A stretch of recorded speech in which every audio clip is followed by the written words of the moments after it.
Kyllä. Bossikypärät päässä. No morjens, meikäläinen on Helmeri Pirinen. Ja mä oon Oiva Lehtonen.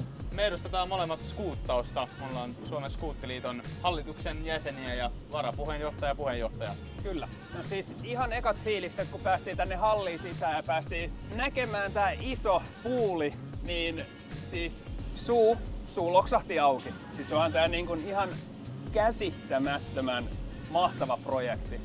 On. Siis aivan huikea. Kun käveltiin sisään just niinku tässä heti ekana tää iso puuli. Ja sit niinku kun jatkettiin tätä esityskierroksella, niinku joo täällä on tätä, täällä on tota, täällä on sitä ja täällä on myös sitä.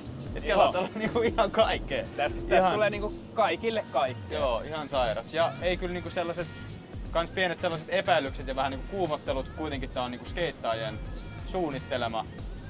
Niin et kuinka hyvä tää on sit skuutata, niin kyllä niinku mä sain sellaisen kuvan kyllä kans tuolta kaverilta, joka teki meille tää esittely, että he haluaa, että tää on skuuttajille myös mahdollisimman hyvä. On, ja se justi, että mitä tässä on niinku juteltu, niin tästä huokuu sellainen yhteisöllisyys lajien välillä. Että tätä ei tehdä vaan jollekin yhdelle tietylle lajille, vaan tästä tulee semmonen kompakti paketti, missä kaikilla on hauska harrastaa yhdessä, oli sit laji mikä tahansa. Pakko sanoa se, että tästä tulee niin kuin jopa maailman mittakaavassa niin aivan huikea. Kannattaa muuten ottaa toi Early Bird-kampanja. Meitsi huomasi, että ne saa 200 niinku 6 kuukauden pääsy tänne. Meitsi osti se joku kuukausi sitten, niin pääsee sit saman tien heti kun aukeaa, niin testaa mestoi. Todellakin, puoli ilmanen. Suosittelen. Kannattaa käydä nappaa.